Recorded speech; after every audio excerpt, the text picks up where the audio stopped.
ನಂದನ್ ಅವರೇ, ಇದು ಆಗೋದಿಲ್ಲ ಅನ್ನೋದು ತಮ್ಮ ಅಭಿಪ್ರಾಯ ಆಗಿದೆ. ಗ್ರಾಮೀಣಾಭಿವೃದ್ಧಿ ಸಚಿವ ಪ್ರಿಯಾಂಕ್ ಖರ್ಗೆ ಅವರು ಹೇಳ್ತಾರೆ 2024-25ನೇ ಸಾಲಿನಲ್ಲಿ 25-26ನೇ ಸಾಲಿನಲ್ಲಿ 14 ಕೋಟಿ ಮಾನವ ಸಂಖ್ಯೆ ಈ ಯೋಜನೆಯಲ್ಲಿ ಇದ್ದಿದ್ದು ಈಗ 9 ಕೋಟಿ ಮಾನವ ಸಂಖ್ಯೆಗೆ ಇಳಿದಿದೆ ಅಂತ.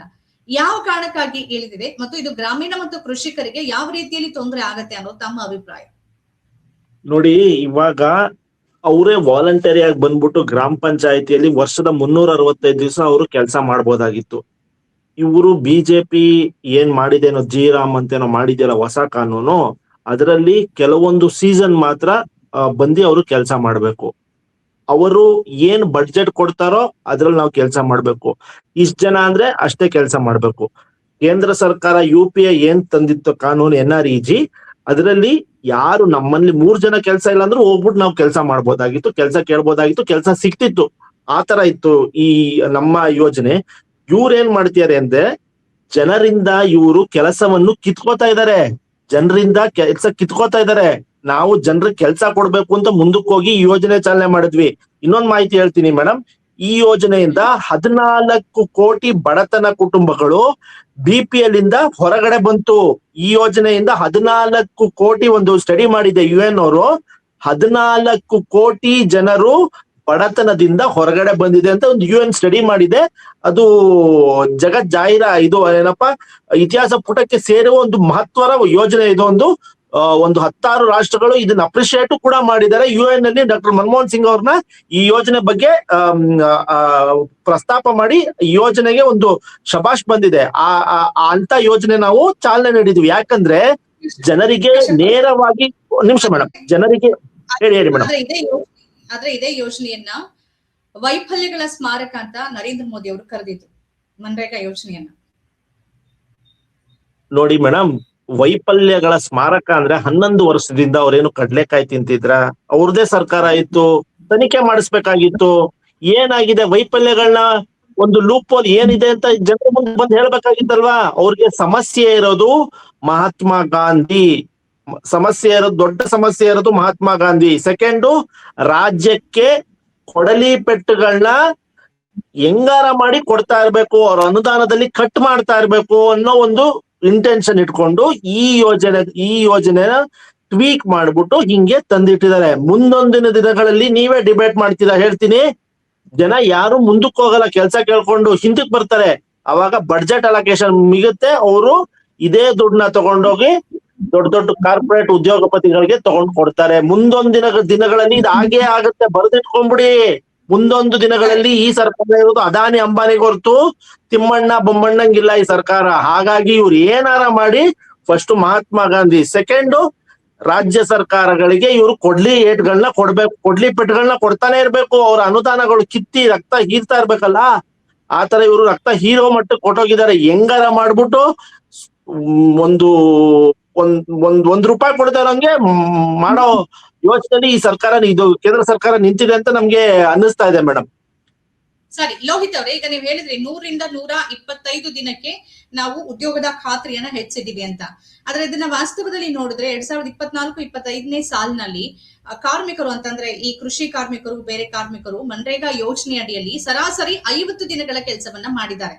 ಅಂದ್ರೆ ನಮ್ ಬೇಡಿಕೆ ಇರೋದೇ 50ರಿಂದ 60 ದಿನ. ನೀವು 125 ದಿನ ಕೊಡ್ತೀನಿ ಅಂತಂದ್ರೂ ರೈತರು ಬಂದು ಅಥವಾ ಕಾರ್ಮಿಕರು ಬಂದು ಕೆಲಸ ಮಾಡ್ತಿಲ್ಲ. ಇನ್ನೊಂದು, ನೀವು ಅನುದಾನವನ್ನ 60-40ರ ರೇಷಿಯೋ ತಂದು ನಿಲ್ಸಿರೋದ್ರಿಂದ ರಾಜ್ಯಗಳು ಅಷ್ಟು ಹಣವನ್ನ ಕೊಟ್ಟು ಅಥವಾ ಅಷ್ಟು ಖರ್ಚು ಮಾಡಿ ಕೆಲಸ ಮಾಡಿಸೋದಕ್ ಆಗೋದಿಲ್ಲ. ಜೊತೆಗೆ ನಾವು ಪ್ರಸ್ತಾಪ ಮಾಡಿದಾಗೆ ಬಿತ್ತನೆ ಮತ್ತು ಕೊಯ್ಲಿನ ಸಮಯದಲ್ಲಿ ಈ 125 ದಿನ ಅಂತ ಹೇಳ್ತಿರಲ್ಲ, ಅದನ್ನ 60 ದಿನ ಇಳಿಸಿದ್ದೀರಿ. ಇದು ಸಹಜವಾಗಿನೇ ಕಾರ್ಮಿಕರ ಪರ ಅಂತ ಅನ್ಸೋದಿಲ್ಲ, ರೈತರ ಪರ ಅಂತ ಅನ್ಸೋದಿಲ್ಲ, ಗುತ್ತಿಗೆದಾರರ ಅಥವಾ ಮಾಲೀಕರ ಪರ ಅಂತ ಅನ್ಸುತ್ತೆ. ಇದಕ್ಕೇನ್ ಪ್ರತಿಕ್ರಿಯಿಸ್ತೀವಿ? ಮೇಡಮ್, ನೈಜವಾದಂತ ಕಾರ್ಮಿಕರೇನಿದ್ದಾರೆ ಅವರಿಗೆ ಮನ್ರೇಗಾ ಒಂದು ಯೋಜನೆ ಬಗ್ಗೆ ಅಸಮಾಧಾನ ಇದ್ದೇ ಇತ್ತು. ಅದನ್ನು ಸಹ ನಾವು ಸಹ ಗ್ರಹಿಸಿದೀವಿ. ಯಾಕೆ ಅಂತಂದ್ರೆ ಅಲ್ಲಿ ಯಾರೋ ಒಬ್ರು ಅಲ್ಲಿ ಒಂದು ಏಜೆನ್ಸಿ ಅಲ್ಲಿ ಅಥವಾ ಸ್ಥಳೀಯ ಮಟ್ಟದ ಒಂದು ರಾಜಕೀಯ ಹೆಚ್ಚಿನ ರೀತಿ ಅಲ್ಲಿ ಪ್ರಭಾವ ಬೀರಿ ಶ್ರಮಿಕರಿಗೆ, ದಮನಿತರಿಗೆ, ಗುಳೆ ಹೋಗುವಂತ ತಾಂಡಾದವರಿಗೆ, ಅಲೆಮಾರಿಗಳಿಗೆ ಸಾಕಷ್ಟು ಈ ತರ ಕೃಷಿ ಕಾರ್ಮಿಕರಿಗೆ ಸಾಕಷ್ಟು ಇದು ಅನ್ಯಾಯ ಆಗಿತ್ತು. ಅವರ ಒಂದು ಏನು ಆಧಾರ್ ಕಾರ್ಡ್ ದುರ್ಬಳಕೆ ಮಾಡ್ಕೊಂಡು ಬೇರೆ ಯಾರೋ ಒಂದು ಒಂದು ಭ್ರಷ್ಟಾಚಾರದ ಮೂಲಕ ತಗೊಳ್ತಾ ಇದ್ರು. ಆ ದೃಷ್ಟಿಯಿಂದ ಅವರು ಒಂದು ಹೆಚ್ಚಿನ ರೀತಿ ಪಾಲ್ಗೊಳ್ತಿರ್ಲಿಲ್ಲ. ಈಗ ಆ ರೀತಿ ಅದನ್ನ ನಾವು ತಡೆ ಹಿಡ್ತಾ ಇದೀವಿ. ನಮ್ಮ ಒಂದು ಸಾಕಷ್ಟು ಒಂದು ಬದಲಾವಣೆ ತಂದ್ಬಿಟ್ಟು ಅವರಿಗೆ DBT ಮೂಲಕ ಡೈರೆಕ್ಟ್ ಆಗಿ ಸಂದಾಯ ಆಗಂತದಿದೆ. ಆ ದೃಷ್ಟಿಯಿಂದ ಮುಂದಿನ ದಿನಗಳಲ್ಲಿ 125 ದಿನ ಕೆಲಸ ಮಾಡುವಂತ ಒಂದು ವ್ಯವಸ್ಥೆ ಒಂದು ಇದಾಗತ್ತೆ, ಅಂದ್ರೆ ನಿರ್ಮಾಣ ಆಗತ್ತೆ. ಜೊತೆನಲ್ಲಿ ಏನು ಇದು ಕಾಂಗ್ರೆಸ್ ಅವ್ರು ಹೇಳ್ತಾ ಇದ್ರಲ್ಲ, ಅವರು ಯಾವತ್ತೂ ಅಷ್ಟೇ ಸ್ಕೀಮ್ ಬಗ್ಗೆ ಅವರಿಗೆ ಯೋಜನೆ ಬಗ್ಗೆ ಇಲ್ಲ, ಅವ್ರಿಗೆ ಸ್ಕ್ಯಾಮ್ ಬಗ್ಗೆನೇ ಯಾವಾಗ್ಲೂ ಸಹ ಚಿಂತನೆ. ಅವರ UPA ಗವರ್ಮೆಂಟ್ ಅಲ್ಲಿ ಹಗರಣಗಳ ಸರಮಾಲನೆ ಸ್ಕ್ಯಾಮ್ಗಳು ನಾವು ನೋಡಿದೀವಿ. 2G ಕಲ್ಲಿದ್ಲಾಗಿರ್ಬೋದು, ಇನ್ನೊಂದಾಗಿರ್ಬೋದು. ಈ ರೀತಿ ಅಪಪ್ರಚಾರ ಮಾಡೋ ಬದಲು ಈ ಯೋಜನೆನ ಸರಿಯಾದ ರೀತಿಯಲ್ಲಿ ಅರ್ಥ ಮಾಡ್ಕೊಂಡು ಏನು ಒಂದು ನೈಜವಾದಂತ ಗ್ರಾಮ ಮಟ್ಟದಲ್ಲಿ ಇರುವಂತ ಕೃಷಿ ಕಾರ್ಮಿಕರಿಗೆ ಯಾವುದೇ ರೀತಿ ತೊಂದರೆ ಆಗ್ತಿಲ್ಲ, ಅವರಿಗೆ ಬದುಕು ಒಂದು ಸುಧಾರಣೆ ಮಾಡುವಂತ ಒಂದು ಪ್ರಯತ್ನಕ್ಕೆ ಕೈ ಜೋಡಿಸ್ಲಿ ಅಂತ ಕೇಳ್ಕೊಳ್ತೀನಿ. ಯಾಕಂದ್ರೆ ಇದು ಕರ್ನಾಟಕ ರಾಜ್ಯ ಮತ್ತು ಮಹಾರಾಷ್ಟ್ರ ಇನ್ನೊಂದಲ್ಲ. ಇವತ್ತು ದೇಶದಲ್ಲಿ 20 ರಿಂದ 23 ರಾಜ್ಯ ನಮ್ಮ NDA ಸರ್ಕಾರ ಆಳ್ತಾ ಇದೆ. ಅವರೆಲ್ಲ ಅತ್ಯಂತ ಸಂತೋಷವಾಗಿ ಒಂದು ಯೋಜನೆ ಸ್ವೀಕರಿಸಿರುವಾಗ ಕಾಂಗ್ರೆಸ್ ಆಡಳಿತದ 2-3 ರಾಜ್ಯದಲ್ಲಿ ಇದಕ್ಕೆ ಯಾಕೆ ಪ್ರತಿರೋಧ? ಅವ್ರಿಗೆ ಹಂಗ ಸಮಸ್ಯೆ ಆಗಲ್ವಾ? ಉತ್ತರ ಪ್ರದೇಶಕ್ಕೆ ಅಷ್ಟು ದೊಡ್ಡ ರಾಜ್ಯ, ಅವ್ರಿಗೂ ಸಮಸ್ಯೆ ಆಗ್ಬೇಕು. ಆಮೇಲೆ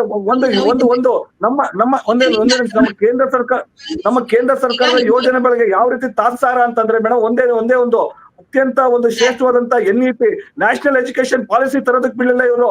SEP ತರ್ತೀನಿ ಅಂದ್ರು, ಸ್ಟೇಟ್ ಎಜುಕೇಶನ್ ಪಾಲಿಸಿ ಪ್ರಣಾಳಿಕೆಯಲ್ಲಿ ಹೇಳ್ಕೊಂಡ್ರು, ತಂದ್ರ ಇವತ್ತು ಅಡ್ಕತ್ರಲ್ಲಿ ಸಿಕ್ಕೊಂಡು ಇವತ್ತು ಎಷ್ಟೋ ಜನ ವಿದ್ಯಾರ್ಥಿಗಳಿಗೆ ಇವತ್ತು ಸಂಕಷ್ಟದಲ್ಲಿ ಒಂದು ತೊಂದರೆಗೆ ಏನ್ ಮಾಡಿದ್ದಾರೆ ಇವರು. ಸರಿ. ಈಗ ಕೇಂದ್ರ ಸರ್ಕಾರ ಮಾಡಿದ್ದನ್ನ ಎಲ್ಲದನ್ನ ರಾಜ್ಯಗಳು ಒಪ್ಕೊಳ್ಬೇಕು ಅಂತ ಇಲ್ಲ ಲೋಹಿತ್ ಅವರೇ, ಯಾಕೆಂದ್ರೆ ಇದೊಂದು ಒಕ್ಕೂಟ ಸರ್ಕಾರ ಇರ್ಬೋದು. ನೀವು ಹಿಂದಿ ದಿವಸ ಅಂತ ಆಚರಣೆ ಮಾಡ್ತೀರಿ, ದಕ್ಷಿಣದ ರಾಜ್ಯಗಳಿಗೆ ಹಿಂದಿ ದಿವಸ ಆಚರಣೆ ಮಾಡೋದಕ್ಕೆ ಇಷ್ಟ ಇಲ್ಲ. ತಮಿಳುನಾಡು ಇರ್ಬೋದು, ಕೇರಳ ಇರ್ಬೋದು, ಕರ್ನಾಟಕ ಇರ್ಬೋದು. ಉತ್ತರದ ಹಿಂದಿ ಪ್ರಾದೇಶಿಕ ಮತ್ತು ನೀವು ಅಧಿಕಾರವನ್ನ ನಡೆಸಿರುವ ಹೆಚ್ಚಿನ ರಾಜ್ಯಗಳಲ್ಲಿ ಅದಕ್ಕೆ ಸಹಮತ ಇದೆ. ಹಾಗಾಗಿ ಅವರನ್ನು ತರ್ತಾರೆ. ಹಾಗಾಗಿ ಕೇಂದ್ರ ತಂದಿರೋ ಎಲ್ಲಾ ಯೋಜನೆಗಳನ್ನ ಕಣ್ಮುಚ್ಚಿ ರಾಜ್ಯಗಳು, ಅದು ಯಾವುದೇ ಪಕ್ಷ ಅಧಿಕಾರದಲ್ಲಿರ್ಲಿ ಅಥವಾ ನೀವು UPA ಇದ್ದಾಗ ಅವ್ರು ತನ್ನಂತ ಯೋಜನೆಗಳನ್ನ ನೀವು ಅಧಿಕಾರದಲ್ಲಿ ಇದ್ದ ರಾಜ್ಯದಲ್ಲಿ ನೀವು ಒಪ್ಕೊಳ್ಬೇಕು ಅಂತಿಲ್ಲ. ನನ್ನ ಪ್ರಶ್ನೆ ಇದ್ದಿದ್ದು, ನೀವು ಹೇಳ್ತಾ ಇದ್ದೀರಿ ಗ್ರಾಮೀಣ ಪ್ರದೇಶದ ರೈತರಿಗೆ ಮತ್ತು ಕಾರ್ಮಿಕರಿಗೆ ಉಪಯೋಗ ಆಗೋ ರೀತಿಯಲ್ಲಿ ಅಂತ. ಅದನ್ನ ನೀವು ಅರ್ಥಪಡಿಸ್ಬೇಕಲ್ಲ. ನಾನು ಕೇಳ್ತಾ ನೀವು ಬಿತ್ತನೆ ಮತ್ತು ಬೇರೆ ಸಂದರ್ಭದಲ್ಲಿ, ಕೊಯ್ಲಿನ ಸಂದರ್ಭದಲ್ಲಿ 60 ದಿನ ಕೇಳಿಸ್ತಿದ್ದೀರಿ. ಇದು ಯಾರು ಪರವಾಗಿದೆ? ಸಹಜವಾಗಿನೇ ಕಾಣಿಸುತ್ತಿದ್ದು ಮಾಲೀಕರ ಮತ್ತು ಕಾಂಟ್ರಾಕ್ಟರ್ ಪರ ಅಂತ. ಇದು ರೈತರ ಪರ ಅಂತ ಅನ್ಸೋದಿಲ್ಲ. ಆ ಟೈಮಲ್ಲಿ ಅವ್ರಿಗೆ ಕೊಡ್ಬೇಕಲ್ಲ ಉದ್ಯೋಗದ ಖಾತ್ರಿ, ಯಾಕೆ ಕೊಡ್ತಾ ಇಲ್ಲ? ಮೇಡಮ್, ಆ ರಾಜ್ಯ ಸರ್ಕಾರ ಸ್ಥಳೀಯವಾಗಿ ನಿರ್ಧಾರ ಮಾಡಬಹುದು ಯಾವ ಕೃಷಿ ಚಟುವಟಿಕೆ ಇರೋಂತ ಸಂದರ್ಭದಲ್ಲಿ ಆ ಒಂದು ಇವತ್ತು ಉಳಿಮೆ ಮಾಡೋಂಥದ್ದಾಗಿರ್ಬೋದು ಅಥವಾ ಕಟಾವು ಸಹ ಮಾಡೋಂಥ ಸಂದರ್ಭದಲ್ಲಿ ಯಾವಾಗ ಗಂಭೀರವಾಗಿ ಅವಶ್ಯಕತೆ ಇದೆ ಆ ಸಂದರ್ಭದಲ್ಲಿ 60 ದಿನ ಅವ್ರು ಘೋಷಣೆ ಮಾಡಬಹುದು. ಈ ಸಂದರ್ಭದಲ್ಲಿ ನಾವು ಈ ಯೋಜನೆನ ನಾವು ಒಂದ್ ರೀತಿಯಲ್ಲಿ ರಜಾ ದಿನಗಳಾಗಿ ನಾವು ಇದನ್ನ ಘೋಷಣೆ ಮಾಡ್ತೀವಿ ಅಂತೇಳಿ 60 ದಿನಗಳು ಮಾತ್ರ. ಇನ್ನು ಉಳಿದಂತ 10 ತಿಂಗಳು ಸಂಪೂರ್ಣವಾಗಿ 125 ದಿನ ಸದ್ಬಳಕೆ ಮಾಡ್ಕೋಬಹುದು ಕೃಷಿ ಕಾರ್ಮಿಕರು. ಸಾಮಾನ್ಯವಾಗಿ ಈ ಬೇಸಿಗೆಗಾಲದಲ್ಲಿ ಇದು ಹೆಚ್ಚಿನ ರೀತಿ ಅವಶ್ಯಕತೆ ಇರುತ್ತೆ ಕೃಷಿ ಕಾರ್ಮಿಕರಿಗೆ. ಸಾಕಷ್ಟು ಒಂದು ಕೃಷಿ ಚಟುವಟಿಕೆಗಳು ರಾಜ್ಯ ಸರ್ಕಾರಗಳು ಲೋಹಿತ್ ಅವರೇ 40% ಅನುದಾನ ಕೊಡ್ಬೇಕು ಅಂದ್ರೆ ರಾಜ್ಯ ಸರ್ಕಾರಗಳು ಕೊಡೋದಕ್ಕೆ ಆಗೋದಿಲ್ಲ. ಎಲ್ಲಾ ರಾಜ್ಯ ಸರ್ಕಾರಗಳ ಆರ್ಥಿಕ ಸ್ಥಿತಿ ಸುಭದ್ರವಾಗಿ ಖಂಡಿತವಾಗ್ಲೂ ಇಲ್ಲ. ನಾನು ಆಗ್ಲೇ ಹೇಳ್ದಂಗೆ ನಿಮ್ಮದೇ ಅಧಿಕಾರ ಇರುವ ಮಹಾರಾಷ್ಟ್ರ, ಮಧ್ಯಪ್ರದೇಶದ ಆರ್ಥಿಕ ಸ್ಥಿತಿ ಕೂಡ ಅಷ್ಟು ಸುಸ್ಥಿರವಾಗಿಲ್ಲ. ಹೀಗಿರುವಾಗ 40% ಶೇರ್ ಅನ್ನ ಹೆಂಗ್ ಹಾಕೋದಕ್ಕಾಗತ್ತೆ? 125 ದಿನ ಕೆಲಸ ಕೊಡ್ಬೇಕು ಅಂದ್ರೆ ರಾಜ್ಯಗಳು ಹಾಕೋ ಪರಿಸ್ಥಿತಿಯಲ್ಲಿ ಇಲ್ಲ. ಅವ್ರ ಹಣಕಾಸು ಸ್ಥಿತಿ ಹಾಗಿಲ್ಲ ಮೇಡಮ್. ಈಗ ಇವತ್ತು ರಾಜ್ಯ ಸರ್ಕಾರದ ಒಂದು ಹಣಕಾಸಾಗಿರ್ಬೋದು ಅಥವಾ ಕೇಂದ್ರ ಸರ್ಕಾರದ ಹಣಕಾಸಾಗಿರ್ಬೋದು, ಅದ್ರ ಸಂಪೂರ್ಣವಾದಂತ ಮಾಲೀಕರು ಅಂದ್ರೆ ನಾವೇ ಪ್ರಜೆಗಳು. ಇಂಥ ಸಂದರ್ಭದಲ್ಲಿ ಅಕೌಂಟಬಿಲಿಟಿ ಇರ್ಲಿ ಅನ್ನೋ ದೃಷ್ಟಿಯಿಂದ ಅಷ್ಟೇ ಆ ರೀತಿ ಮಾಡಿರೋಂಥದ್ದು. ಅದರ್ವೈಸ್ ಏನು ಸ್ಟೇಟ್ಗೆ ಬರೀ ಕರ್ನಾಟಕ ಸರ್ಕಾರಕ್ಕೆ ಸೀಮಿತವಾಗಿ ತಂದಿರೋಂಥ ಯೋಜನೆ ಅಲ್ಲ, ಇಡೀ ದೇಶಾದ್ಯಂತ ತಂದಿರೋಂಥ ಯೋಜನೆ. ಆ ದೃಷ್ಟಿಯಿಂದ ಯಾವುದೇ ರೀತಿ ವ್ಯತಿರಿಕ್ತ ಪರಿಣಾಮ ಆಗಲ್ಲ. ಸರಿ ಮಾತಾಡ್ತೀನಿ. ಈಗ 3 ಹಂತದಲ್ಲಿ ನೀವು ಹೋರಾಟವನ್ನ ಮಾಡೋದಕ್ಕೆ, ಒಂದು ನ್ಯಾಯಾಂಗದ ಮುಖಾಂತರವಾಗಿ, ಇನ್ನೊಂದು ವಿಶೇಷ ಅಧಿವೇಶನ, ಮತ್ತೊಂದು ಜನರ ಮುಂದೆ ಹೋಗ್ಬೇಕು ಅಂತ. ಈಗ 3 ಕೃಷಿ ಕಾಯ್ದೆಗಳನ್ನ ಸುಗ್ರೀವಾಜ್ಞೆ ಮುಖಾಂತರವಾಗಿ ಕೇಂದ್ರ ಸರ್ಕಾರ ತಂದ ಸಂದರ್ಭದಲ್ಲಿ ಸುಮಾರು 1 ರಿಂದ 2 ವರ್ಷಗಳ ಕಾಲ ರೈತರು ದೆಹಲಿಯಲ್ಲಿ ನಿಂತು ವರ್ಷಾನ್ಗಟ್ಲೆ ಪ್ರತಿಭಟನೆ ಮಾಡಿದ್ರು. ಅದರ ಪರಿಣಾಮ ವಾಪಸ್ ಆಯ್ತು. ಈಗ ಸಂಸತ್ನಲ್ಲಿ ಪಾಸ್ ಆಗಿರೋದ್ರಿಂದ ನಿಮ್ಮ ಈ ರೀತಿಯ ಹೋರಾಟ ಈ ಕಾಯ್ದೆಯನ್ನ ವಾಪಸ್ ಪಡೆಯೋದಕ್ಕೋ ಅಥವಾ ತನ್ನ ತೀರ್ಮಾನವನ್ನ ಬದಲಾಯಿಸೋದಕ್ಕೆ ಕಾರಣ ಆಗತ್ತೆ ಅಂತ ಅನ್ಸುತ್ತಾ, ಅಥವಾ ಕೇವಲ ಇದೊಂದು ರಾಜಕೀಯ ಹೋರಾಟವಾಗಿ ಉಳಿಸ್ಕೊಳ್ತೀರಾ ಇದನ್ನ? ನೋಡಿ, ನಮ್ಮ ಈ NREG ಏನು ನಾವು 2005ರಲ್ಲಿ ನಮ್ಮ ದೇಶ ಕಂಡ ಮಹಾಜ್ಞಾನಿ, ಒಂದು ಆರ್ಥಿಕ ತಜ್ಞ ಡಾಕ್ಟರ್ ಮನಮೋಹನ್ ಸಿಂಗ್ ಅವರು ಚಾಲನೆ ನೀಡಿರುವ ಪ್ರೋಗ್ರಾಂನ ಮೂಲ ಸ್ವರೂಪಕ್ಕೆ ಹೋಗೋವರೆಗೂ ನಾವು ಹೋರಾಟವನ್ನು ಕೈ ಬಿಡುವುದಿಲ್ಲ. ಅದು ನ್ಯಾಯಾಂಗದಲ್ಲಾರಾಗ್ಲಿ, ಅದು ಜನರ ಮುಂದಾರಾಗ್ಲಿ, ಇಲ್ಲ ಒಂದು ಅಧಿವೇಶನದಲ್ಲಾರಾಗ್ಲಿ, ನ್ಯಾಯಾಂಗ, ಕಾರ್ಯಾಂಗ, ಶಾಸಕಾಂಗ 3 ಜನರ ಬಳಿನೂ ಹೋಗ್ತೀವಿ. ನಮ್ಗೆ ಮೂಲ ಸ್ವರೂಪಕ್ಕೆ ಹೋಗೋವರೆಗೂ ನಾವೇನಿದೆ ನಮ್ಮ ಮೂಲ ಉದ್ದೇಶ ಅಲ್ಲಿವರೆಗೂ ನಮ್ಮ ಹೋರಾಟ ನಿಲ್ಲಲ್ಲ. 1 ತಿಂಗಳಾಗ್ಲಿ 2 ತಿಂಗಳಾಗ್ಲಿ 6 ತಿಂಗಳಾಗ್ಲಿ ನಾವು ಹೋರಾಟ ಕೈ ಬಿಡುವ ಮಾತೇ ಇಲ್ಲ. ಯಾಕಂದ್ರೆ ಇದು ಜನರಿಗೆ ಉದ್ಯೋಗ ಕೊಡುವ ಯೋಜನೆ. ಯಾರು ಉದ್ಯೋಗ ಇಲ್ಲ ನನಗೆ ಏನೋ ಒಂದು ಅನಕ್ಷರಸ್ಥ ಅಂತಂದ್ರು ಅನಕ್ಷರಸ್ಥನಿಗೂ ಒಬ್ಬನಿಗೆ ಉದ್ಯೋಗ ಕೊಡ್ಬೇಕು ಅನ್ನೋದು ಒಂದು ಸಂವಿಧಾನ ಹೇಳುತ್ತೆ. ಹಾಗಾಗಿ ನಾವು ಈ ಯೋಜನೆಯ ಮೂಲಕ ನಾವು ಎಲ್ಲರಿಗೂ ಒಂದು ಹಕ್ಕನ್ನು ಕೊಡ್ಬೇಕಾಗಿರುವ ಒಂದು ಉದ್ದೇಶ ಇಟ್ಕೊಂಡು ನಾವು ಯೋಜನೆ ಚಾಲನೆ ನೀಡಿದೀವಿ. ಆ ಹಕ್ಕನ್ನು ಕೇಂದ್ರ ಸರ್ಕಾರ ಕಸಿದುಕೊಳ್ಳಲು ಈ ಜಿ-ರಾಮ್ ಅನ್ನೋ ಯೋಜನೆಯನ್ನು ಚಾಲನೆ ನೀಡಿದೆ. ನಾವು ಅದಕ್ಕೆ ಆಸ್ಪದ ಕೊಡೋದಿಲ್ಲ. ಜನರ ಮುಂದೆನೂ ಹೋಗ್ತೀವಿ, ನ್ಯಾಯಾಂಗದ ಮುಂದೆನೂ ಹೋಗ್ತೀವಿ, ವಿಶೇಷ ಅಧಿವೇಶನನೂ ಕರಿತೀವಿ. ಈ ಯೋಜನೆ ಮೂಲ ಸ್ವರೂಪಕ್ಕೆ ಹೋಗುವವರೆಗೂ ನಮ್ಮ ಹೋರಾಟ ನಿಲ್ಲುವುದಿಲ್ಲ ಮೇಡಮ್. ಓಕೆ, ಲೋಹಿತ್ ಅವರೇ, ಈಗ ಏನಂದ್ರೆ ನೀವ್ ಹೇಳ್ತಾ ಇದ್ದೀರಿ ಇದು ಗ್ರಾಮ ಮಟ್ಟದಲ್ಲಿ ಎಲ್ರಿಗೂ ಉಪಯೋಗ ಆಗತ್ತೆ ಅನ್ನೋ ಹೊತ್ತಿಗೆನೆ, ಅಂದ್ರೆ ಸಂವಿಧಾನದಲ್ಲಿ ಮೂಲಭೂತ ಹಕ್ಕುಗಳಲ್ಲಿ ವೃತ್ತಿಯ ಅಂದ್ರೆ ಕೆಲಸದ ಹಕ್ಕಿಲ್ಲ. ಒಬ್ಬ ವ್ಯಕ್ತಿ ಹೋಗಿ ನನಗೆ ಕೆಲಸ ಕೊಡಿ ಅಂತ ಸರ್ಕಾರವನ್ನ ಮೂಲಭೂತ ಹಕ್ಕು ಅಂತ ಕೇಳುವಂತ ಪರಿಸ್ಥಿತಿ ಇಲ್ಲ. ಆ ಕಾರಣಕ್ಕಾಗಿನೇ ಇದನ್ನ ಕಾನೂನಿನ ಮುಖಾಂತರವಾಗಿ ಮನ್ರೇಗಾ ತಂದಿದ್ದು. ಆದ್ರೆ ನಿಮ್ಮ ಹೊಸ ವಿಬಿಜಿ ರಾಮ್ಜಿಯಲ್ಲಿ ನಾನು ಆಗ್ಲೇ ಹೇಳ್ದಂಗೆ ಇದನ್ನ ಬಜೆಟ್ ಆಧಾರಿತವಾಗಿ ನೋಡ್ತಾ ಇದ್ದೀನಿ. ಒಬ್ಬ ವ್ಯಕ್ತಿ ಅದನ್ನ ಕಾನೂನಾತ್ಮಕ ಹಕ್ಕಾಗಿ ಏನಿತ್ತು ಆ ಹಕ್ಕನ್ನ ಕಿತ್ಕೊಳ್ತಾ ಇದ್ದೀನಿ. ಇದ್ರ ಬಗ್ಗೆ ಏನ್ ಹೇಳ್ತೀರಿ? ಆ ರೀತಿ ಏನಿಲ್ಲ, ಅದು ತಪ್ಪು ಗ್ರಹಿಕೆ. ಏನು ಸ್ಥಳೀಯ ಮಟ್ಟದ ಗ್ರಾಮ ಸಭೆಯಲ್ಲಿ ನಿರ್ಧಾರ ಆಗಂತ ಯಾವುದೇ ಒಂದು ಕಾರ್ಯಯೋಜನೆ ಇರುತ್ತೆ, ಆ ರೀತಿನಲ್ಲಿ ಅವರ ಒಂದು DPR ಏನಿರುತ್ತೆ ಅದೇ ಆ ಮಟ್ಟದಲ್ಲಿ ಡೆಫಿನೆಟ್ಲಿ ಆ ಯೋಜನೆಗಳೆಲ್ಲ ಅನುಮೋದನೆ ತಗೊಂಡೇ ಒಂದು ಪ್ರಕ್ರಿಯೆ ಮೂಲಕ ಕೆಲಸ ಮಾಡುವಂತದ್ದು ಅಷ್ಟೇ ಬಿಟ್ರೆ ಯಾವುದೇ ಕಾರಣಕ್ಕೂ ಉದ್ಯೋಗನ ಕಸ್ಕೊಳ್ಳೋ ಅಂತ ಪ್ರಯತ್ನನೇ ಇಲ್ಲ. ಇನ್ನು ಹೆಚ್ಚಿನ ಒಂದು ಉತ್ತೇಜನ ಮತ್ತೆ ಪ್ರೋತ್ಸಾಹ ಕೊಡೋ ಅಂತ ಒಂದು ಯೋಜನೆ ಇದು. ಸೊ ಅದನ್ನ ಆ ದೃಷ್ಟಿಯಿಂದ ನಾವು ಏನು ಇವಾಗ ಅನಕ್ಷರಸ್ಥರಿರ್ತಾರೆ, ಸಾಕಷ್ಟು ಕೂಲಿ ಕಾರ್ಮಿಕರು, ಅವರಿಗೆ ಟೆಕ್ನಾಲಜಿ ಅಥವಾ ಮೊಬೈಲ್, ಇನ್ನೊಂದು ಟಿವಿ ನೋಡಲ್ಲ, ಪೇಪರ್ ಓದಲ್ಲ, ಈ ತರದೆಲ್ಲ ಇವರ ಕಾಂಗ್ರೆಸ್ನ ಅಪಪ್ರಚಾರಕ್ಕೆ ಕಿವಿಗೊಟ್ಟಿ ಅವರ ಆತ್ಮಸ್ಥೈರ್ಯ ಕುಗ್ಗದ್ ಬೇಡ ಅಥವಾ ಅದು ತಪ್ಪು ತಿಳುವಳಿಕೆ ಆಗದ್ ಬೇಡ ಅನ್ನೋ ದೃಷ್ಟಿಯಿಂದ ನಾವು ಈಗ ಒಂದು ಹೊಸ ಮಸೂದೆಯಲ್ಲಿ ಏನಿದೆ ಅಂದ್ರೆ, ನೀವು ನಿಗದಿಪಡಿಸಿದ ಹಣ ಏನಿದೆ ಆ ಹಣ ದಾಟಿ ಹೋದ್ರೆ, ಅದ ಎಕ್ಸೀಡ್ ಆಯ್ತು ಅಂತಂದ್ರೆ ಮತ್ತೆ ನಮ್ಗೆ ಕೆಲ್ಸವನ್ನ ಕೊಡಿ ಅಂತ ಆ ಕಾರ್ಮಿಕರು ಕೇಳುವ ಕಾನೂನು ಬಾಧ್ಯತೆ ಅಥವಾ ನೀವದನ್ನ ಕೊಡ್ಲೇಬೇಕು ಅನ್ನುವಂತ, ಅದನ್ನ ನೀವು ಕೆಲಸ ಕೊಡ್ಲೇಬೇಕು ಅನ್ನುವಂತ ಕಾನೂನು ಬಾಧ್ಯತೆ ನಿಮಗಿರೋದಿಲ್ಲ, ಹಕ್ಕಾಗಿ ಅವರಿಗೆ ಉಳಿಯೋದಿಲ್ಲ. ಇದು ನಿಮ್ಮ ಯೋಜನೆ ಮತ್ತು ಗ್ರಾಮ ಸಭೆಯಲ್ಲಿ ತೀರ್ಮಾನ ಆಗೋದಿಲ್ಲ. ಈಗಿನ ವಿಬಿಜಿ ರಾಮ್ಜಿ ಪ್ರಕಾರವಾಗಿ ಕೇಂದ್ರ ಸರ್ಕಾರ ತೀರ್ಮಾನ ಮಾಡುತ್ತೆ ಯಾವ ಗ್ರಾಮದಲ್ಲಿ ಯಾವ ಕೆಲಸ ಆಗ್ಬೇಕು ಅಂತ. ನೇರವಾಗಿ ಅಧಿಕಾರ ವಿಕೇಂದ್ರೀಕರಣದಿಂದ ಅಧಿಕಾರ ಕೇಂದ್ರೀಕರಣದ ಕಡೆಗೆ ಹೋಗ್ತಾ ಇದೆ. ಇದು ನಂದೆಲ್ಲ, ಮಸೂದೆಯಲ್ಲಿ ಇರೋದು ತಪ್ಪಾಗಿದ್ರೆ ಅದನ್ನ ಸರಿಪಡಿಸಿ. ಇಲ್ಲ ಮೇಡಮ್, ಇದು ಗ್ರಾಮ ಸಭೆನಲ್ಲೇ ನಿರ್ಧಾರ ಆಗಂತದ್ದು ಡೆಫಿನೆಟ್ಲಿ. ಸೊ ಆ ದೃಷ್ಟಿಯಿಂದ ಒಂದು ಅಲ್ಲಿ ಸಾಕಷ್ಟು ಒಂದು ಮಾಹಿತಿ ತಗೊಂಡು ಯಾವ್ಯಾವ ಭಾಗದಲ್ಲಿ ಯಾವ ರೀತಿ ಕೆಲಸ ಆಗ್ಬೇಕು ಅನ್ನೋ ಆದ್ಯತೆ ಮೇಲೆ ಒಂದಿಷ್ಟು ಅವರು ಮಾರ್ಗದರ್ಶನ ನೀಡ್ಬೋದು. ಕೇಂದ್ರ ಸರ್ಕಾರ ಒಂದು ಸೂಪರ್ವೈಸ್ ಮಾಡ್ಬೋದು ಅಷ್ಟೇ ಬಿಟ್ರೆ ಅಲ್ಲಿ ಅಂತಿಮವಾದಂತ ನಿರ್ಧಾರ ಮಾಡೋಂಥದ್ದು ಸ್ಥಳೀಯ ಮಟ್ಟದಲ್ಲೇ ಆಗೋಂಥದ್ದು. ಆ ದೃಷ್ಟಿನಲ್ಲಿ ಯಾವುದೇ ಕಾರಣಕ್ಕೂ ಕೇಂದ್ರ ಸಂಪೂರ್ಣವಾದ ಹಸ್ತಕ್ಷೇಪ ಇರಲ್ಲ. ಏನಾದ್ರು ಹಣಕಾಸು, ಯಾಕಂದ್ರೆ ಈ ಒಂದು ಕಾಯ್ದೆ ಯೋಜನೆ ಅನುಷ್ಠಾನ ಮಾಡೋಂಥದ್ದು ರಾಜ್ಯ ಸರ್ಕಾರದ ಒಂದು ನೇತೃತ್ವದಲ್ಲಿ ಅವರ ಒಂದು ಆಡಳಿತದ ವ್ಯವಸ್ಥೆನಲ್ಲೇ ಆಗೋಂಥದ್ದು. ಅದು ಗ್ರಾಮ ಪಂಚಾಯತಿ ಮತ್ತೆ ತಾಲೂಕು ಜಿಲ್ಲಾ ಪಂಚಾಯತಿ ವ್ಯಾಪ್ತಿನಲ್ಲೇ ಪಂಚಾಯತ್ ರಾಜ್ ಇಲಾಖೆಯಿಂದನೇ ಆಗೋಂಥದ್ದು. ಆ ದೃಷ್ಟಿಯಿಂದ ಇಲ್ಲಿ ಸಂಪೂರ್ಣವಾಗಿ ಕೇಂದ್ರ ಸರ್ಕಾರ ಹಸ್ತಕ್ಷೇಪ ಮಾಡೋ ಅಂತ ಯಾವುದೇ ಒಂದು ವ್ಯವಸ್ಥೆ ಅವ್ರಿಗಿರಲ್ಲ ನೇರವಾಗಿ. ಯಾಕಂದ್ರೆ ಅವ್ರು ಯಾವ್ದನ್ನು ಇಲ್ಲಿ ಸ್ಥಳೀಯವಾದಂತ ಇಲಾಖೆ ಇರಲ್ಲ ಇಲ್ಲಿ. ಅಲ್ಲ, ಆದ್ರೆ ನಿಮ್ಮ ವಿಬಿಜಿ ರಾಮ್ಜಿ ಕಾಯ್ದೆ ಅದನ್ನ ಹೇಳ್ತಾ ಇಲ್ಲ, ಕಾಯ್ದೆ ಬೇರೆನೆ ಹೇಳ್ತಾ ಇದೆ. ಹೇಳಿ ನಂದನ್ ಅವರೇ, ತಾವೇನೋ ಪ್ರತಿಕ್ರಿಯಿಸೋದು ಕೊಡ್ರಿ. ನೋಡಿ, ಈ ಯೋಜನೆಯಲ್ಲಿ ನೀವೇ ಹೇಳಿದ್ರಿ ವಿಕೇಂದ್ರೀಕರಣಗೊಂಡಿತ್ತು ನಾವು UPA ಸರ್ಕಾರ ಮಾಡಿದಾಗ. ಇವಾಗ ಎಲ್ಲಾ ಕಂಟ್ರೋಲು ಕೇಂದ್ರ ಸರ್ಕಾರ ಇರುತ್ತೆ. ಅವ್ರು ಏನ್ ಮಾಡ್ಬೇಕು ಅಂತಾರ ಅದನ್ನೇ ಮಾಡ್ಬೇಕು. ನಾವು ವಾಲಂಟರಿಯಾಗಿ ಈ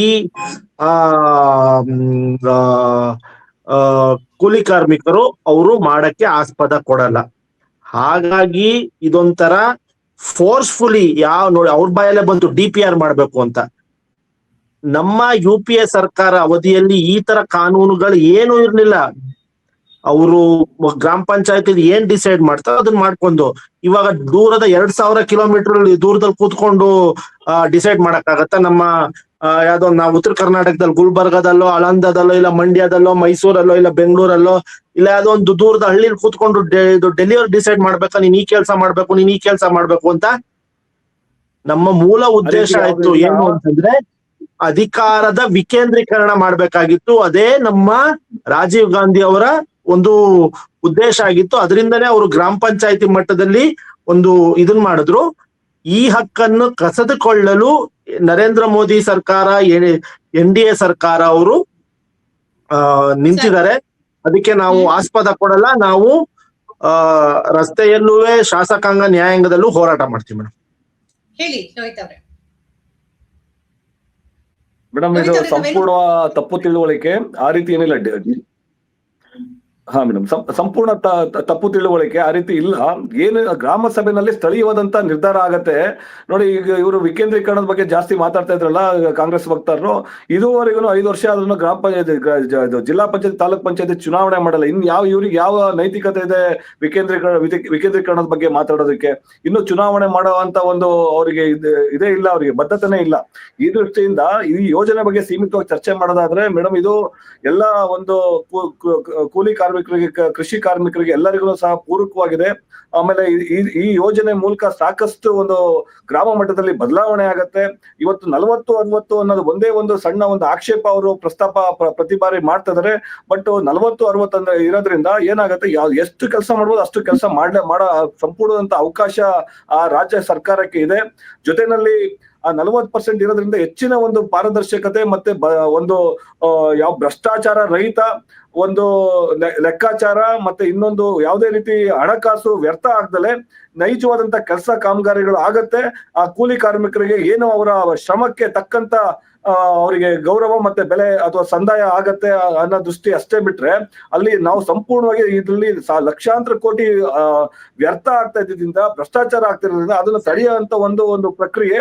ಜೊತೆನಲ್ಲಿ ಇದು ನಾವು ಬಾರಿ ಒಂದು ಮುಂದಿನ 2047 ವಿಕಸಿತ ಭಾರತದ ಪರಿಕಲ್ಪನೆ ಇಟ್ಕೊಂಡು, ದೂರದೃಷ್ಟಿ ಇಟ್ಕೊಂಡು ಒಂದು ಅಭಿವೃದ್ಧಿಶೀಲ ರಾಷ್ಟ್ರ ಕಟ್ಟುವಂಥದ್ದು ಗ್ರಾಮ ಮಟ್ಟದಿಂದನೇ ಪ್ರಾರಂಭ ಆಗ್ಬೇಕು ಅನ್ನೋ ಒಂದು ದೇವೋದ್ದೇಶ ಇಟ್ಕೊಂಡು ನಮ್ಮ ನೆಚ್ಚಿನ ಪ್ರಧಾನಮಂತ್ರಿ ನರೇಂದ್ರ ಮೋದಿ ಅವರ ಒಂದು ಕನಸು. ಆ ದೃಷ್ಟಿಯಿಂದ ಈ ಒಂದು ಯೋಜನೆ ಮೂಲಕ ನಾವು ಬಲಿಷ್ಠ ಭಾರತ ಕಟ್ಟ ಅಂತ ಒಂದು ಪ್ರಯತ್ನ ಮಾಡ್ತೀವಿ ಮೇಡಮ್. ಮತ್ತೆ ಏನು ಒಂದೇ ನಿಮಿಷ ಮೇಡಮ್, ಎರಡು ದಿನದ ಅಧಿವೇಶನ ಮಾನ್ಯ ಮುಖ್ಯಮಂತ್ರಿ ಸಿದ್ದರಾಮಯ್ಯನವರು, ಉಪಮುಖ್ಯಮಂತ್ರಿ ಮಾನ್ಯ DK ಶಿವಕುಮಾರ್ ಅವರು ನಾವು ಕರೆದಿ ವಿಸ್ತೃತವಾಗಿ ಚರ್ಚೆ, ಸಾಧಕ ಬಾಧಕಗಳ ಬಗ್ಗೆ ಮಾಡ್ತೀವಿ ಅಂತೇಳಿ ಅಧಿವೇಶನ ಕರಿತೀವಿ ಅಂತ ಹೇಳಿದ್ವಿ. ಸದನದಲ್ಲಿ ನಾವು ವಿ ವೆಲ್ಕಮ್. ನಾವು ಭಾರತೀಯ ಜನತಾ ಪಾರ್ಟಿ ಇವರ ಒಂದು ನಿರ್ಧಾರನ ನಾವು ಸ್ವಾಗತ ಮಾಡ್ತೀವಿ. ಇದು ಸಾಧಕ ಬಾಧಕಗಳು ಎಲ್ಲಾ ರೀತಿಯಲ್ಲೂ ಸದನದಲ್ಲಿ ಆನ್ ರೆಕಾರ್ಡ್ ಚರ್ಚೆ ಆಗ್ಲಿ. ಅಲ್ಲಿ ಇವರ ನಿಜ ಬಣ್ಣ ಗೊತ್ತಾಗತ್ತೆ, ಅಂಕಿ ಅಂಶಗಳು ಗೊತ್ತಾಗತ್ತೆ. ಇಲ್ಲಿ ನಾವು ಮಾಧ್ಯಮದಲ್ಲಿ ಕುತ್ಕೊಂಡು ಒಂದ್ ರೀತಿಯಲ್ಲಿ ವ್ಯವಸ್ಥೆ ನಾವು ಪರ ವಿರೋಧ ಮಾತಾಡ್ಬೋದು. ಆದ್ರೆ ಸದನದಲ್ಲಿ ಕರೆದಾಗ ನೈಜವಾದಂತ ವಿಚಾರ ಇಡೀ ರಾಜ್ಯಕ್ಕೆ ತಿಳಿಯುತ್ತೆ. ಆ ದೃಷ್ಟಿಯಿಂದ ಅತಿ ಶೀಘ್ರದಲ್ಲಿ ಕರೆದಿ ಈ ರಾಜ್ಯಕ್ಕೆ ಒಂದು ನೈಜವಾದಂತ ವಿಚಾರ ತಲುಪಿಸ್ಲಿ ಅಂತ ನಾನು ಕೇಳ್ಕೊಳ್ತೀನಿ. ನೋಡಿ, ಭ್ರಷ್ಟಾಚಾರ ಅಂತ ಮಾತಾಡ್ತಿರಲ್ಲ. ಯೋಜನೆಯಿಂದ 11 ವರ್ಷದಿಂದ ಅಧಿಕಾರದಲ್ಲಿದ್ದಾರೆ. ಈ ಯೋಜನೆಯಲ್ಲಿ ಯಾರೋ ಶಾಸಕರು, ಸಚಿವರು ಯಾರು ಅರೆಸ್ಟ್ ಆಗಿರೋದೊಂದು, ಇಲ್ಲ ಯಾರು ಇಂಜಿನಿಯರ್ AEEನೋ, ಇಲ್ಲ ಇದು ಗ್ರಾಮೀಣಾಭಿವೃದ್ಧಿ ಇಲಾಖೆಯಲ್ಲಿ ಯಾರು ಅರೆಸ್ಟ್ ಆಗಿರೋದು, ಇಲ್ಲ ಅವ್ರ ಮೇಲೆ ಚಾರ್ಜ್ ಶೀಟ್ ಆಗಿರೋದು, CBI ED ಮುಂದೆ ತಂದಿರಿ. ಸುಮ್ನೆ ಭ್ರಷ್ಟಾಚಾರ ಅಂತ ಮಾತಾಡ್ತಿರಲ್ಲ. 11 ವರ್ಷದಿಂದ ನೀವು ಕಡಲೆಕಾಯಿ ತಿಂತಾ ಇದ್ರ? 11 ವರ್ಷದಿಂದ ಕಡಲೆಕಾಯಿ ತಿಂತಿದ್ರ? ಇವರು ಈ ಯೋಜನೆಯ ಮೂಲ ಸ್ವರೂಪ ಏನಕ್ಕೆ ತಿರುಗಿಸ್ತಿದ್ದಾರೆ ಅಂದ್ರೆ, ಒಂದು, ರಾಜ್ಯಕ್ಕೆ ಕೊಡ್ಲಿಯೇಟ್ಗಳನ್ನ ಕೊಡಕ್ಕೆ, ಸೆಕೆಂಡ್, ಮಹಾತ್ಮ ಗಾಂಧಿ ಹೆಸರನ್ನು ತೆಗೆದುಹಾಕಕ್ಕೆ. ಹಾಗಾಗಿ ಇವರು ಭ್ರಷ್ಟಾಚಾರ ಅನ್ನೋರು ಇದ್ದಿದ್ರೆ ಏನೇನ್ರ ಮೇಲೆ ಯಾರ್ಯಾರ್ದು ಮೇಲೆ ಚೂ ಬಿಡ್ತಾರಲ್ಲ, ED, CBI, IT, ಇವ್ರು ಸೀಲ್ನಾಯಿ ಸಂಸ್ಥೆಗಳನ್ನ ಚೂ ಬಿಡ್ತಾರಲ್ಲ, ಇಲ್ಲಿವರೆಗೂ ಅವರು ಸಂಸ್ಥೆಗಳನ್ನ ಚೂ ಬಿಟ್ಟಿಲ್ಲ. ಹಾಗಾಗಿ ಇವರ ಮೂಲ ಉದ್ದೇಶ ಏನು ಅಂದ್ರೆ, ಮಹಾತ್ಮ ಗಾಂಧಿ ಹೆಸರನ್ನು ತೆಗಿಬೇಕು, ಈ ಕಡೆ ರಾಜ್ಯ ಸರ್ಕಾರಗಳೇ ಕೊಡ್ಲಿಯೇಟ್ಗಳನ್ನ ಕೊಡ್ತಾ ಇರ್ಬೇಕು ಅನ್ನೋ ಒಂದು ಉದ್ದೇಶದಿಂದ ಇವರು ಇದನ್ನ ಮಾಡಿದಾರೆ. ಅದಕ್ಕೆ ನಾವು ಅವಕಾಶ ಕೊಡಲ್ಲ ಮೇಡಮ್. ಪ್ರಪಂಚ ಆರ್ಥಿಕ ಹಿಂಜರಿತಕ್ಕೆ ಉಂಟಾದ ಸಂದರ್ಭದಲ್ಲಿ ಮತ್ತು ಕೋವಿಡ್ ಸಂದರ್ಭದಲ್ಲಿ ಇಡೀ ದೇಶದ ಗ್ರಾಮೀಣ ಭಾರತವನ್ನ ಕೈ ಹಿಡಿದಿತ್ತು ಮತ್ತು ಗ್ರಾಮೀಣ ಆರ್ಥಿಕತೆಯನ್ನ ಮೇಲೆತ್ತಿದ್ದು ಇದೇ ಮನ್ರೇಗಾ ಯೋಜನೆ. ಈಗ ನಿಮ್ಮ ಪರ ವಿರೋಧ ಚರ್ಚೆ ಇದೆ, ಅಧಿವೇಶನದಲ್ಲಿ ಚರ್ಚೆ ಆದ್ರೆ ಬಹುಶಃ ಲೋಹಿತ್ ಅವರು ಹೇಳಿದಾಗೆ ಯಾವ್ದು ತಪ್ಪಾಗಿದೆ, ಯಾವ್ದು ಸರಿಯಾಗಿದೆ ಅನ್ನೋದು ಜನರ ತನಕನೂ ಹೋಗುತ್ತೆ. ಇಬ್ರು ಕೂಡ ಇಷ್ಟೊತ್ತು ಕಾರ್ಯಕ್ರಮದಲ್ಲಿ ಭಾಗಿಯಾಗಿ ತಮ್ಮ ಅಭಿಪ್ರಾಯಗಳನ್ನ ನಮ್ಮ ಜೊತೆಗೆ ಹಂಚ್ಕೊಂಡ್ರಿ. ಧನ್ಯವಾದಗಳು ಲೋಹಿತ್ ಅವರೇ ಮತ್ತು ಕಶ್ಯಪ್ ಅವರೇ. ನಮಸ್ಕಾರ. ಆದ್ಮೇಲೆ ಇದಾಗಿತ್ತು ಇವತ್ತಿನ ವಾರ್ತಾ ಭಾರತೀಯ ಬಿಗ್ ಡಿಬೇಟ್ ಕಾರ್ಯಕ್ರಮ. ತರದ ಚರ್ಚೆಗಳು, ಬೇರೆ ಬೇರೆ ವಿಶೇಷ ಕಾರ್ಯಕ್ರಮಗಳನ್ನ ತಾವು ನೋಡ್ಬೇಕಾದ್ರೆ ನಮ್ಮ ಚಾನಲ್ ಸಬ್ಸ್ಕ್ರೈಬ್ ಮಾಡಿ, ನಮ್ಮೆಲ್ಲ ಕಾರ್ಯಕ್ರಮಗಳನ್ನ ಲೈಕ್ ಮಾಡಿ ಮತ್ತು ಶೇರ್ ಮಾಡಿ. ಈ ಕಾರ್ಯಕ್ರಮದ ಬಗ್ಗೆ ಅನಿಸಿಕೆ, ಅಭಿಪ್ರಾಯಗಳಿದ್ರೆ ಕಮೆಂಟ್ ಮುಖಾಂತರವಾಗಿ ತಿಳಿಸಿ. ನಮಸ್ಕಾರ.